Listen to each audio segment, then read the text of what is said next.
Broadcasting from the business capital of the world, this is the Podcast Business News Network. We are back with our professional of the year, Dr. Grant Venerable, joining us.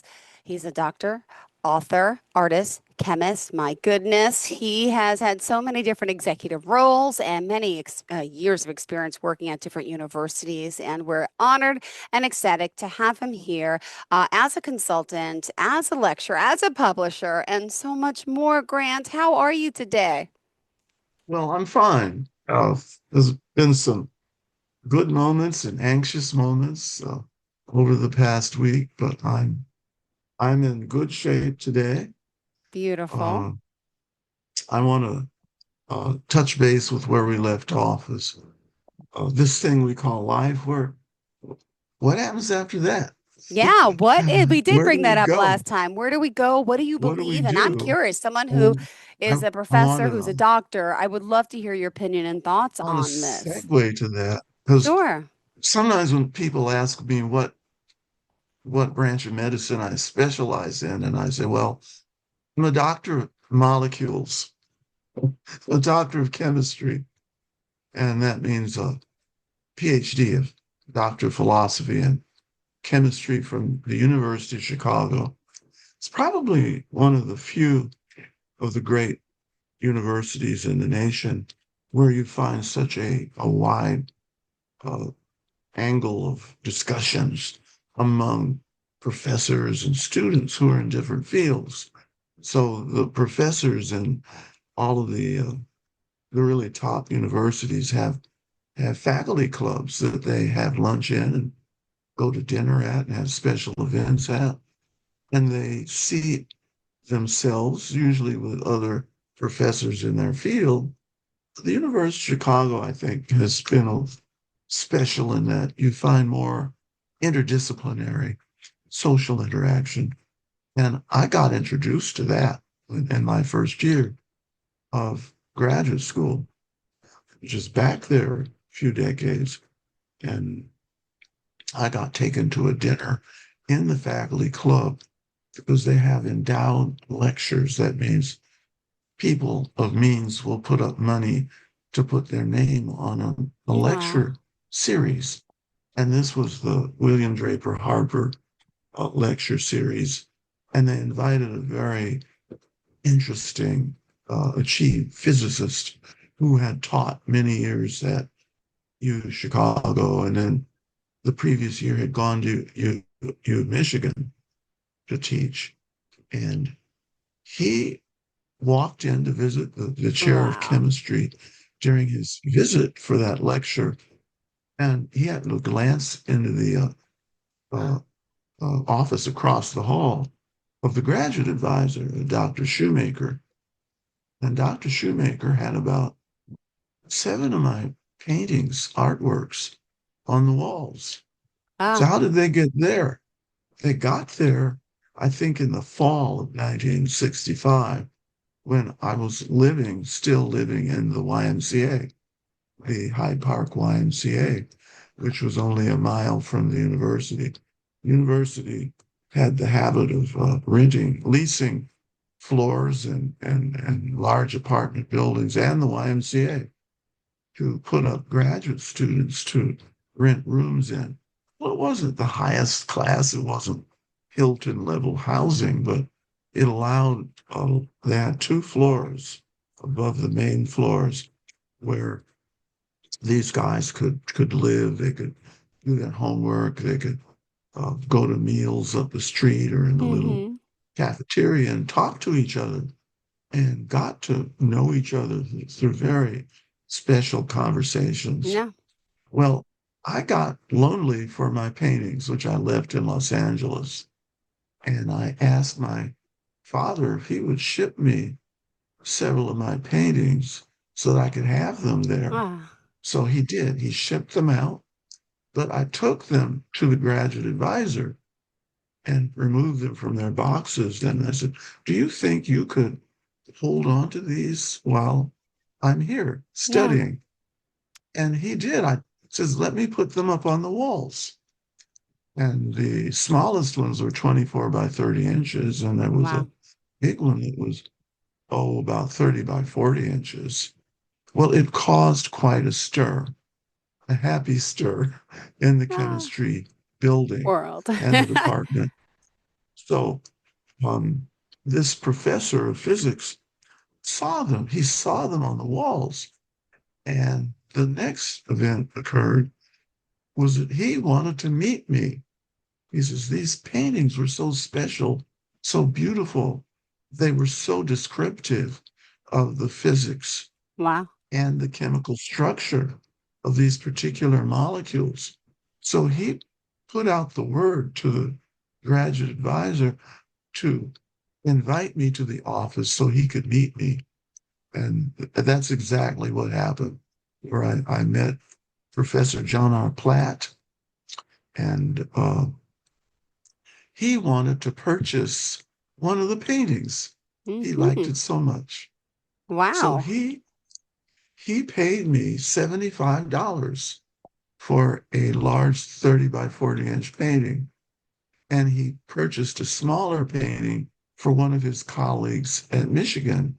It was a painting of a beautiful red carnation in a vase, but there Uh-huh. was a molecule, kind of superposed upon this flower that was the molecular structure, cyanidine, the dye Ooh. structure of the dye that made the rose, but no, it was a carnation to make it red. And that caused such an excitement in the departmental faculty.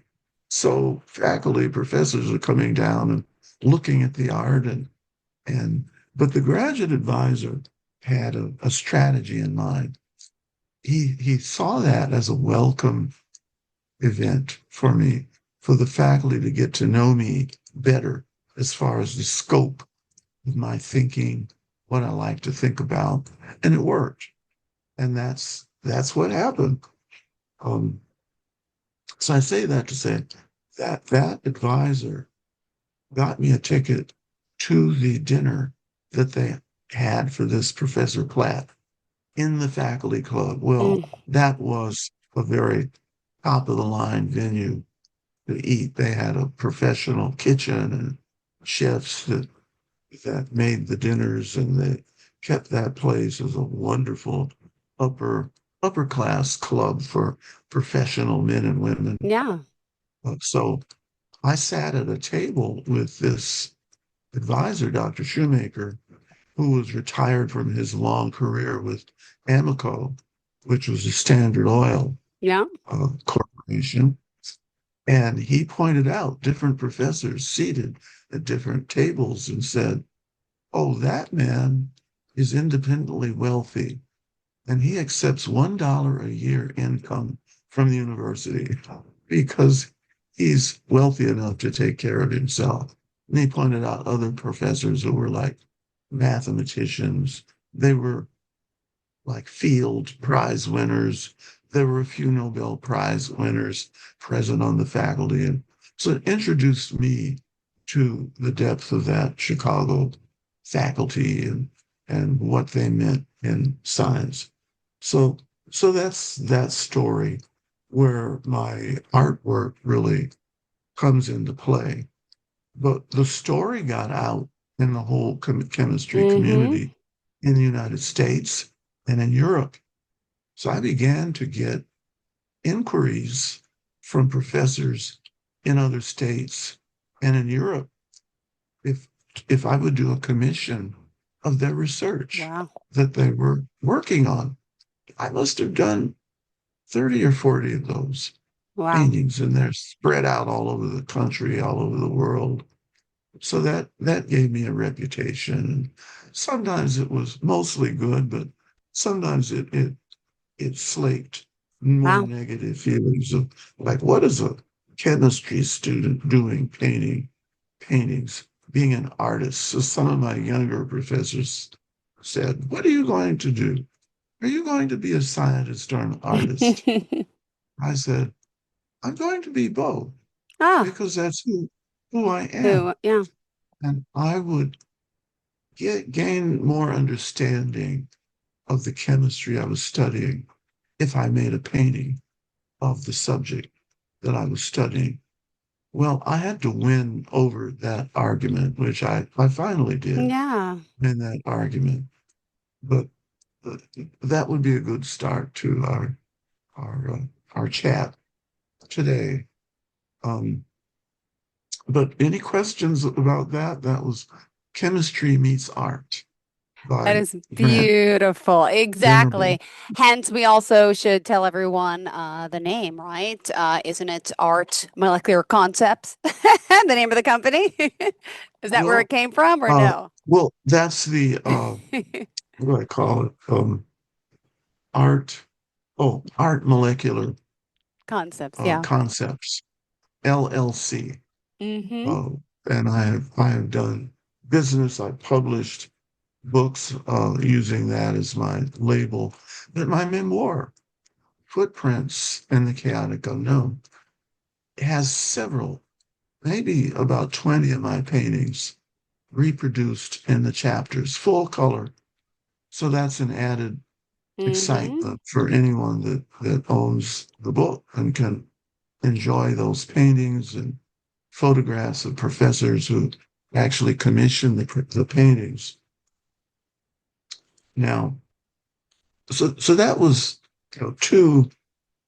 two co-professions developing side by side. So by the time I graduated in 1970 with a PhD, I was had a reputation, and I started my first teaching in 72 at Cal Poly State University. Mm-hmm. What came up yesterday is where I want to start with some storytelling. I was just talking to my brother about that. We both had our own special relationships with our grandfather, and our sister did also. And so all three of us are here in the desert, being able to have these conversations about what happened in past years and what we learned from them. Um, my grandfather, his name was James Henry Scott. He was a farmer, as his wife, our grandmother. They were Kansas farmers. They probably, he started the farm probably in the 1890s. And then they moved to Topeka, Kansas, and had this big farm outside of Topeka. Mm-hmm. He had a the prize-winning herd of 200 Jersey cattle. Well, Grandpa was a self-made veterinarian. When his animals needed veterinary Aw. work, he did it himself. Mm-hmm. He didn't go to veterinary school, but good farmers studied what they needed to know, how to treat their animals, their livestock. So that's what Grandpa did. Aw. He was a very um, intellectual man. He kept up with the news, and he was very spiritually oriented. Now, he wasn't that much church going. He let his wife do the church going, Yeah. and he, as his the pastor one day asked him when he got very old, and sometime in the when was that, the 1960s? People didn't live that long back in that day, but he did. He made it to 94 years of age. Now you see, people are getting to be uh, centenarians more these days. But the Baptist pastor came to visit him Mm-hmm. to ask how his soul was doing, Aw. because he didn't go to church that much, and so he asked, well, Mr. Scott, how is it with your soul? Mm-hmm. And Grandpa Scott said, fine, thank you. That was his response. And Aw. I have little doubt that he was fine with his soul, because that's how he operated. Uh, my brother and I remembered an event, a healing event that Grandpa played a central role in. We used to go out to the uh, Victorville part of the Mojave Desert in Southern California. It was about 2,000 feet or more in elevation. And our relatives out there had a 100-acre farm, or say a ranch. And but the active part of the ranch was more only occupied maybe a couple of acres around the farmhouse. But there was no running water in that day. That was in 1951 or so. And it had an outhouse Yeah. and it had an excellent view of the Milky Way. God at night, and there was this Milky Way there. And once your eyes get adapted to the dark, that milky, what you see when you look up at it, it Mm-hmm. started developing pinpoints of light that would just jump right out at you. Those were the stars, the other galaxies, the nebulas that you could see, Wow. and planets that were out there. Well, that's where my art vision began, was with that night sky. Wow. And I was only about maybe 11 years old. Oh my And I goodness. said, that would be a great background Yeah. to paint molecules that I'm starting to study in school. So by the time I got to college, I was starting with a great dark Prussian blue background, oils on canvas, Mm-hmm. and began putting in scenery that I wanted to show. Usually they were like desert looking mountains. But then I would put the backdrop in the sky as stars. And then in the blank spaces in the middle, I would paint molecules.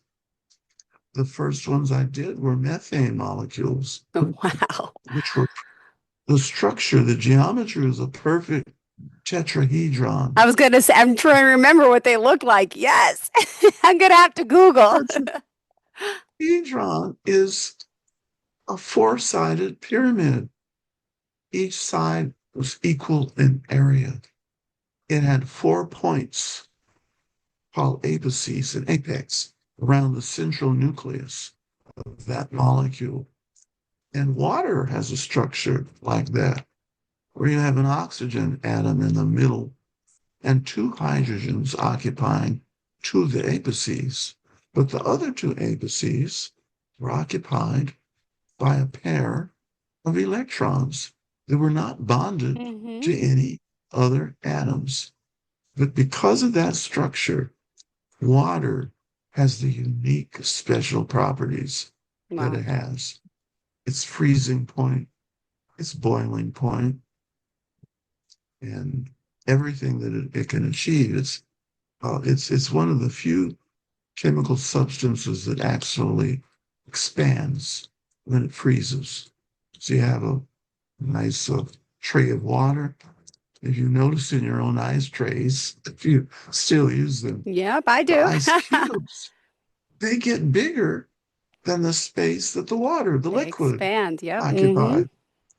So, and that adapts it uniquely to being an important substance to the sustenance, well, the development of life, living organisms, life. So again, I'm going to go back to the question, do you Yeah. trust your life? Do you trust life? And one reason I realize I can trust life is because physically, my physical body, my physical self is made up of these water molecules that have certain special properties without which we could not live and be alive. We could not have DNA structures. We could not have a lot of other structures. Well, I have to get back to the desert when we visited. our aunt and uncle out there, and they had two large hogs their names were Bess and Mamie. Now, for anyone old enough, they know that those were the first names of the wives of two of our great presidents, namely Mamie Eisenhower and Bess Truman. So everyone knows the names of those presidents. And then they had a lot of chickens. They had egg-laying hens. They had a little herd of goats. The goats provided milk Yeah. for the family to drink. And they also had three beautiful hound dogs. And one of the dogs, named Ike, see, notice the connection between uh, Mamie Eisenhower and her husband, Dwight D. Eisenhower, who was called Ike. Yeah. So Ike got sick during one of our vacations up there. And he was so sick, he was just dragging. He just couldn't hardly walk. Yeah. And the humane response is Huh. to put the dog down Yeah. so he wouldn't suffer. And my dad said, "Well, just wait a minute. Mm-hmm. I have to go down to Los Angeles, which is 100 miles away from that part of the Mojave Desert." And said, "Let me consult with Grandpa Scott, my kid's maternal grandfather, and get his advice." Well, Grandpa had a reputation of being a healer. Mm-hmm. So people in the neighborhood would come to him to help heal them from whatever illness they were experiencing. Mm-hmm. But he was well known for a signature chemical substance Wow. that he made from different leaves, from Mm-hmm. different trees and herbs that he would put in there. He called it Pa's dope, and that he was known as Pa or Papa to different people. So he told my father, gave them instructions. "I want you to take this little Vaseline Oh. bottle with Pa's dope in it and rub it around the gums of Ike Yes. and talk to him while you're doing that and why you're Mm-hmm. doing it." So he's okay, thank you, Papa. And he drove back to the desert and did as instructed. And as instructed, I didn't show any improvement for a whole day. And then within the next couple of days, he got well. And that dog was jumping around with the other dogs, per usual. And our aunt and uncle up there were just amazed. Now, there's a little backstory to that goes to how certain healers in rural villages healed people and animals and plants. Yeah. So Grandpa was from that part of the country where that kind of practice was acknowledged. It was regularly utilized. He had lived before that where he was born in Kentucky, just outside Louisville. And he was born in 1870. So he was born way back in time. And but a lot of Southerners could had ways of healing that were that way. My chemical theory on that is that pause dope Mm-hmm. connected to my grandfather. Wow. Somehow, whatever was in that chemical, those substances, it connected with my grandfather's mind. It connected with his spirit. That may sound very strange, but that's how a lot of people, spiritual healers, healed, caused healing to take place. Mm-hmm. So that's just one example in my life, but there were other relatives who did that as well. Impressive. Oh, I want to remind everyone we are here with Grant Venerable again. If you are tuning in, our professional of the year, we are at a halfway mark here for the show and recapping some of last week and talking more today. We're going to, a little bit about the unknown, the afterlife, and some recent events I know you wanted to get to. But again, as a Yeah. doctor, chemist, artist, he joins us live here, and Right. we are ecstatic that he's back again today and really grateful for your presence. So thank you again for that. So let's continue. I know you did want to delve more into the other world and other side and some other current event type of things for today. Did. And that has to do with where did grandpa and people like grandpa gain that ability? Yeah. Because they had what we referred to a spiritual connection. What is that? I think that Hmm. utterly baffles the academic world that I grew up in. Mm-hmm. Yet there were people in that world who were connected with that tradition. One man who was well versed with that was, we know him as George Washington Carver. Carver uh, was born in, I think, Neosho, Missouri, and that was the name of a river that flowed through Kansas. Well, my father's sister was named after that river. Her name was Neosho. She was a very spiritually inclined woman who was able to connect with people and people who had needs of healing, Yeah. mind and body healing. So we were around that kind of environment where we had an affirmative reaction to our needs Mm-hmm. rather than we didn't go into fear very much, but Yeah. the elders were able to lift us up out of fear if that should ever come about. Well, when did fear show up? It showed up in events that we would learn about in the newspaper. We got a LA, Los Angeles Times every morning. And every so often there were disasters that it reported on. One was a big explosion up in the Bay Area, down in the harbor area, among oil tanks there along in the harbor, and they ignited one day, and it just sent this fire up.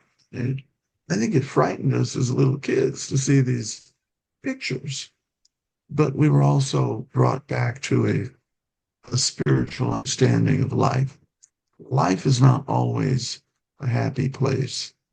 It's not always a being well place, but it is a place where you can develop patterns where you're able to say, I trust life. And I had to re-ask myself that question numerous times in my history, particularly at times that I had disappointing events.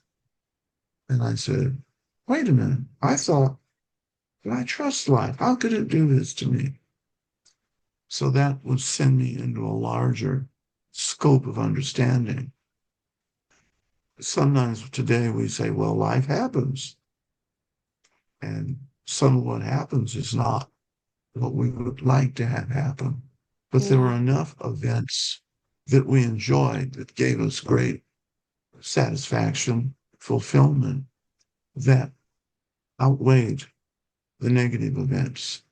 And if you can, on balance, have more positive events than negative events, you've had a successful life where you can say, I trust life. I've always trusted life, Mm-hmm. even when it didn't look like it. I could trust life. So it would go, there were those moments. Other moments in Los Angeles were earthquakes. Mm-hmm. So we learned how to ride through an earthquake. And they were right around us. I mean, earthquakes could reach across many, many miles because there'd be an epicenter somewhere. And I think the last earthquake I kind of felt in the LA area was at a family reunion.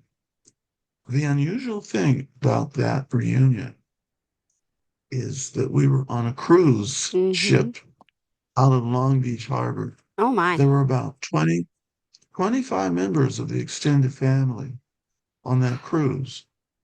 And when we were in one of the banquet rooms of that big carnival ship, we were relating the family history, the ancestors, for the benefit of the young members who did not know of those ancestors. Well, during that cruise, we felt the ship rock. Well, the ship always rocks when it runs into some heavy waves or idle activity. But this was a different rock.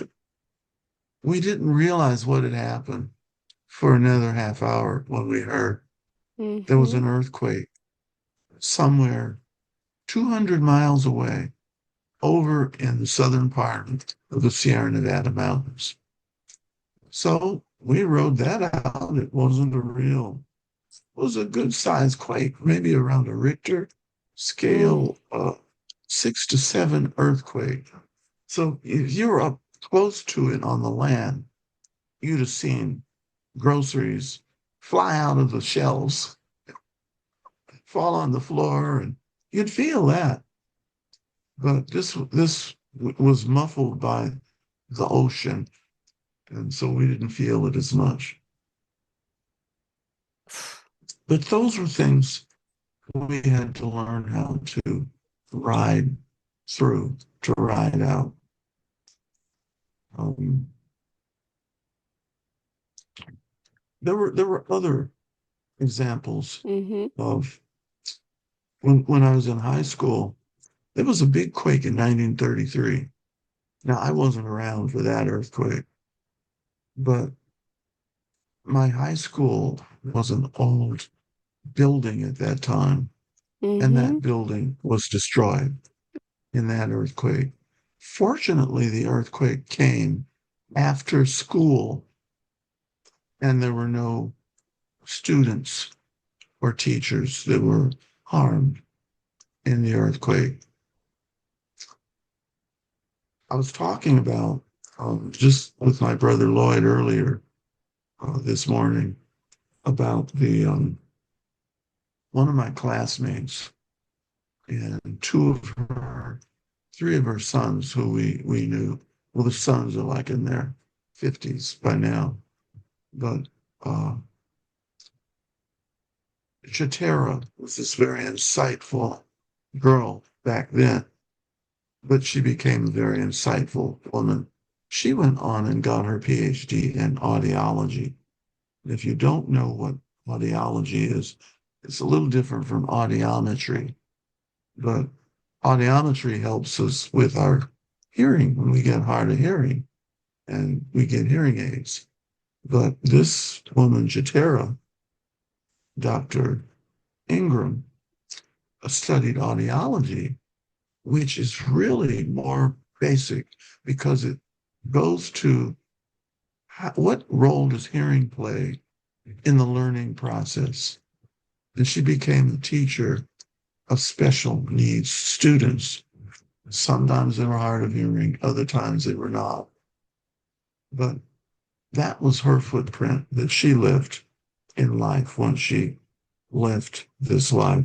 So that's why the book I hit upon the name Footprints in the Chaotic Unknown.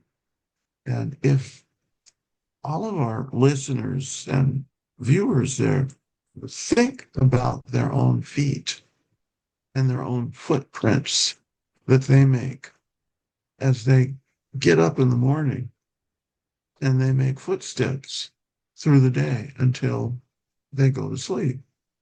But they also are impacted by the footprints of others who came before them. That, therefore, became a guiding theme of the book, starting with footprints in education. education, it turns out, to be more closely aligned to the question we left off with last week, which was uh, how does spirituality fit in with this do I trust life question? Where do we go when we leave this life? So that relates to what I've been gradually dealing with living here in the desert. I realized why that was a natural thing to have happen. It's because the ancient peoples, I should say pre-ancient who came before, I mean, people that showed up 10,000 years ago, that's relatively recent because the first Homo sapiens people were showing up like 200,000 years ago. The earliest ones of that group, maybe 1 million years ago.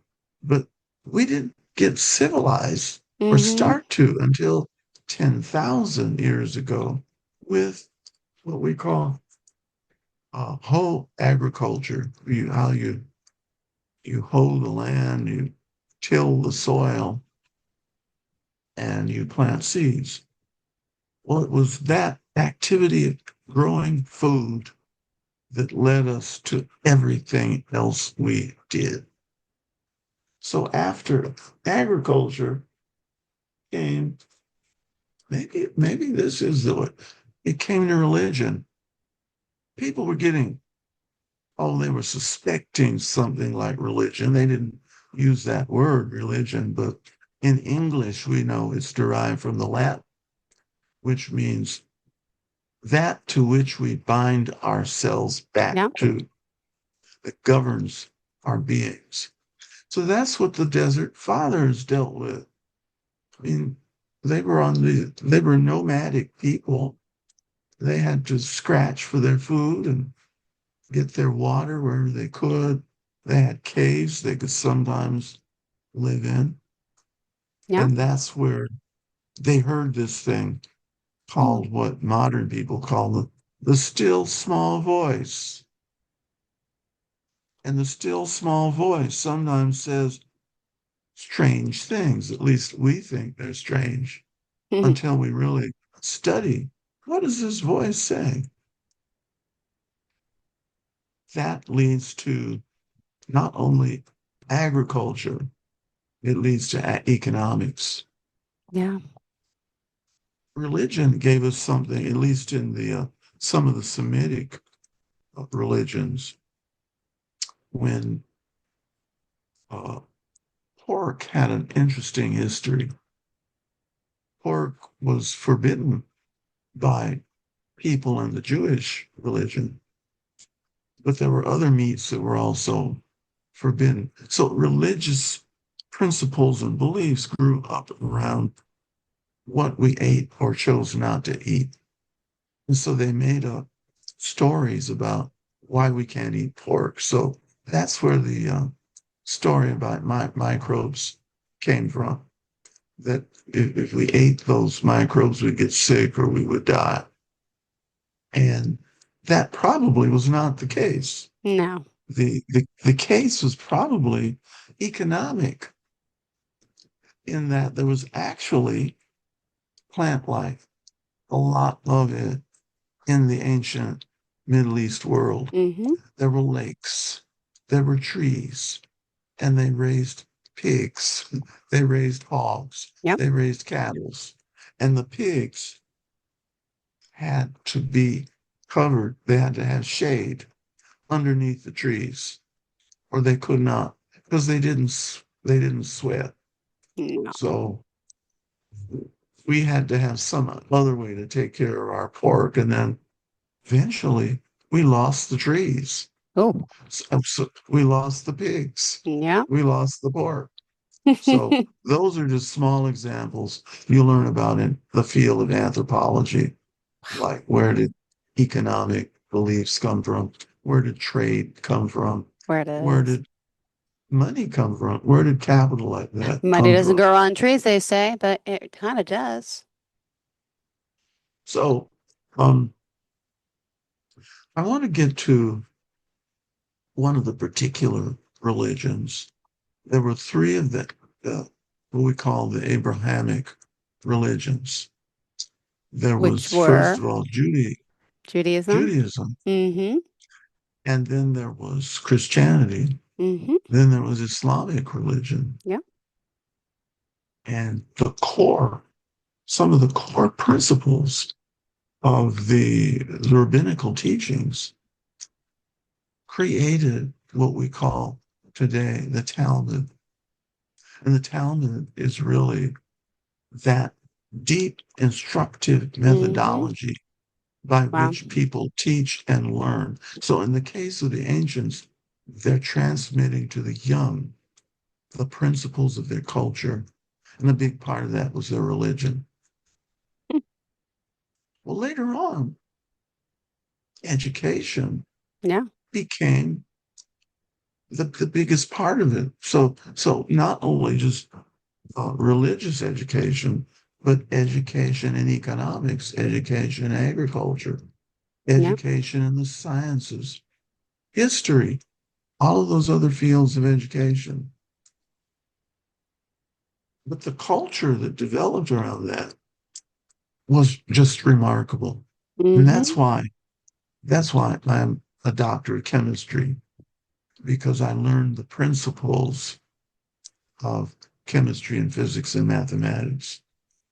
Now, the thing I'm realizing is more and more is I didn't go to the University of Chicago to learn in-depth advanced chemistry. I did learn it, but that's Mm-hmm. not the why I learned it. The why I learned it, I didn't know until in the last 2 years. But what I was really learning was the Talmudic method, which is the religious name for the scientific method. Oh. In other words, questions that are not any old questions. Mm. They're fundamental to the investigation of things unknown or suspected but not known. And that's what the rabbis developed in order to understand and improve their interpretation of scripture. And so that it was picked up by others who got interested. I mean, way back there. I mean, ancient Egyptian people were interested in how do you Mm-hmm. control the Nile River? Yeah.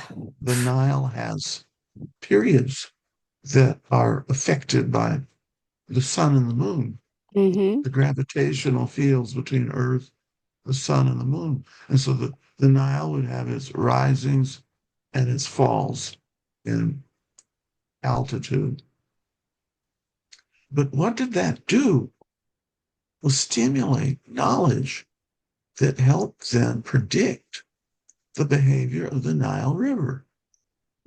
And that meant the study of mathematics, particularly those fields we know as arithmetic, algebra, which really came with the Arabs a little later, Mm-hmm.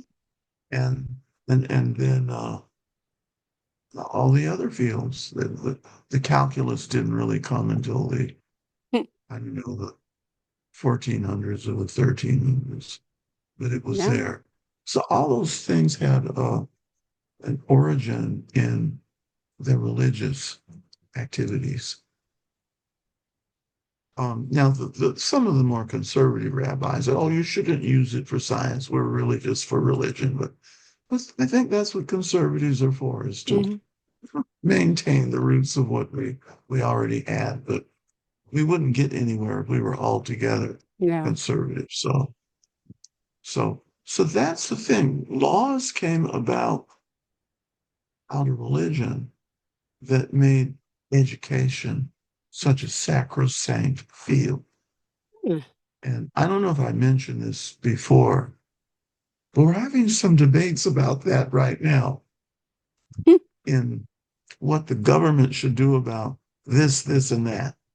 And one of the major that's is education, is well, we want the schools to start teaching the truth, as if the schools never taught the truth, Interesting. because I certainly was teaching the truth.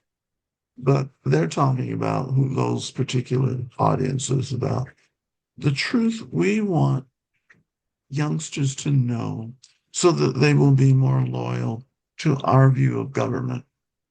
So, but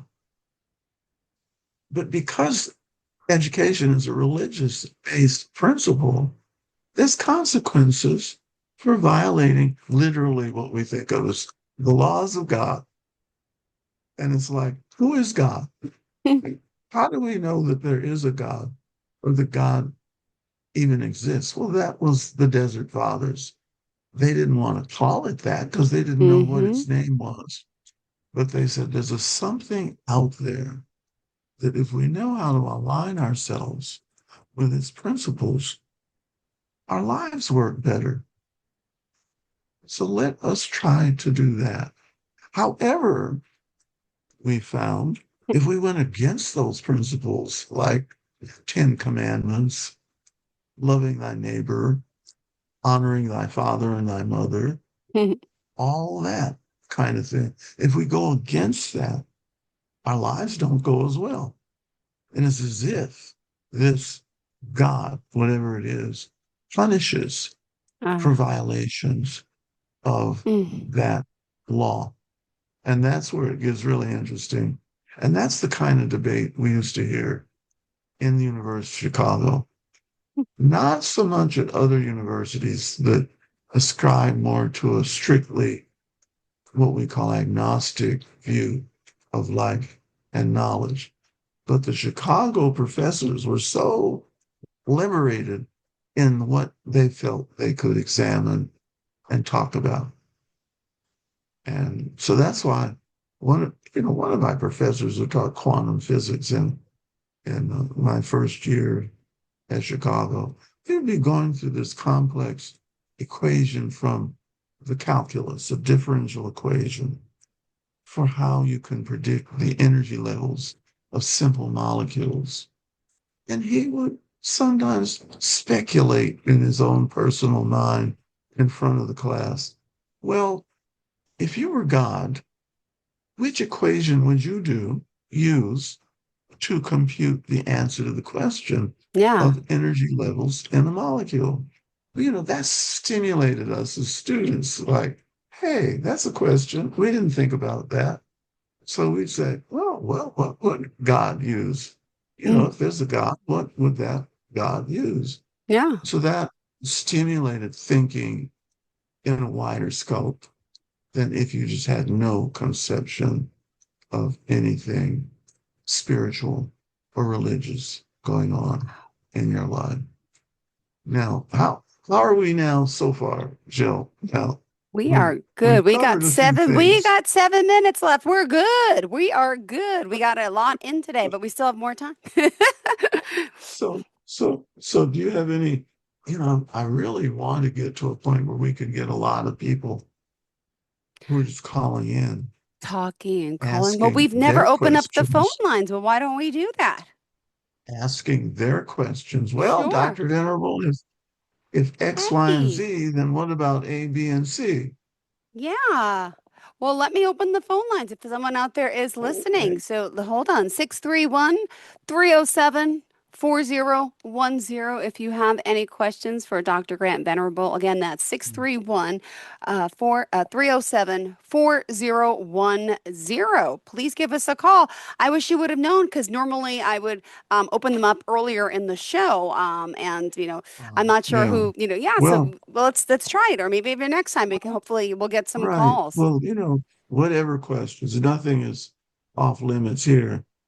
Wow. So, Well, yeah, and there's a lot to talk about. Anything that we've talked about today, anything. I guess no right, questions off limits, right? right. Yeah. Well, hopefully someone calls and reaches out 631 Well, 307 4010. If they don't, what other current things did you want to um, kind of leave for today? well, I know. it makes me think of the Art Linkletter show in the 40s and the 50s. I don't know how many listeners today would remember Art Linkletter is one of the most popular personalities on radio and television when he got on TV. But he was a show that came out of Los Angeles where uh, the TV and the radio industry were still in their relative youth. Mm-hmm. And Linklater had this interesting, fascinating part of his show where he invited 5 children from one school in the LA school district. And of course, there were like 100 or 200 schools in Los Angeles. And he could get kids from a different school every Friday or every day for that matter. And he eventually appointed one of the teachers at my elementary school, Vermont Avenue School, Miss Fitzgerald, to be the teacher Mm-hmm. who would go out from the studio in the studio limousine and pick up the kids from the school. And so one day that was my honor to be picked up as one of the 5 kids from Vermont Avenue School. And there was a part of his routine with the kids where he would interview us. That's what would happen. Really? And of course he had to be careful in terms of what he asked, but usually it worked out. And wonderful questions like, well, what do you want to be when you grow up? And we would tell him answers to questions like that. And I don't think he asked where we lived or anything, but he might have. But we had, good people, well-known people in the audience who could be there and enjoy the show. Aw. Linkletter, I forgot, he must have been about maybe 50 years old then. But he lived to be, I think, over 100 years old, which was extraordinary. He had some of the more interesting Wow. characters in the Hollywood profession and who lived in Southern California that he would bring to his show. Some things, as you might imagine, that they wouldn't go into today, but many topics were quite in order in that day. So, like, there's topics we talk about today on television that weren't were or were not talked about like 20 years ago. So, like, we watched hip hop music and we watched other kinds of music, but that's another subject because one of my relatives was a godfather of hip hop and rap, and worked with Berry Gordy at Motown, and I discovering people like um, Diana Ross, Stevie Wonder, and some of the other greats. Wow. Well, let me ask, again, the lines are open 631-307-4010 if anyone does want to call in. We do have another 3 minutes left in the show.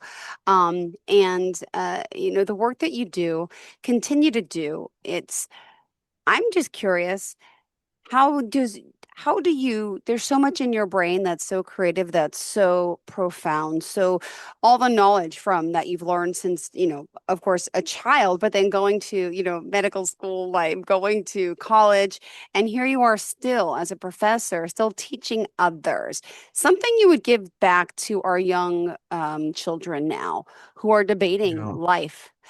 School ends. What would you tell them? What type of advice, and, being someone who's so wise and so detail oriented, and so what type of advice would you like to leave with someone out there who's Wow. just starting out in the world in a sense, a young teenager, 16, Sure. 17, 18? Sure. Wow. Well, whenever possible, I do that. It's more of storytelling, time to tell stories, and Excuse me. Yeah. that's what I know how to do. Just stories from my past that may contribute to understanding some challenge someone is having today and how to get through that challenge. Of course, we didn't have the media when I was a child that we have now. We have such different challenges, Yeah. and I was looking at my news feeds before I tuned into this podcast just to keep on top of, so I'm not surprised by anything Mm-hmm. that may come up from a question like. But there were some surprises since the last 2 days and what's going on, and um, politics has become such an interesting place. So I just I look at things people say and do rather than mentioning names, which get overly personal. People get exercised as soon as you mention a name. So I stay away from that, but I get down to brass tacks about what people are discussing. So I could tune into the background here on Yeah. my little computer of what was the latest thing that was said, like um ah, yeah. Well, The Talmud is really a name, modern name for critical thinking.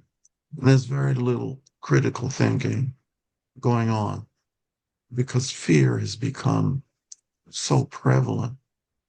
And a little bit of critical thinking can just allay a whole lot of fear because the things you might read about or hear about or see about make no sense at all. And when you get down to that, you just dismiss it. Say, well, that's not true because it does not pass the test of scientific reasoning or critical thinking. And I know that's something that um, some people want to keep under control, so people can't do that, so that mm-hmm. they can tell people anything they want to tell them, and they'll just be loyal to whatever they say. So that's where I was at this morning, is Beautiful. going over Well, the news feeds. well, thank you again for being here and for joining us. How can we reach out to you, darling? Um, Grant D. Venerable, PhD, all lowercase, .com. And that brings up a whole lot of things that would be interesting to know, including about my father and other members of the family. Great. So Beautiful. the book title is Footprints in the Chaotic Unknown. Got it. And you'll see exactly why it has that title once you see it on a website like Amazon. Perfect. Well, thank you so much. Always a pleasure having you here. Next time, we'll open up the phone lines a little earlier when we start. So hopefully we can get some callers out there. And I want to thank you for all your input and following up today and recapping and just being here. You're just a beautiful soul that Okay. has so much knowledge to Thank you. share. And thank you for your opinions and for all the information. You have a fantastic day, Grant. You're welcome, Jill. Goodbye to Thank our you. professional of the year. Bye bye.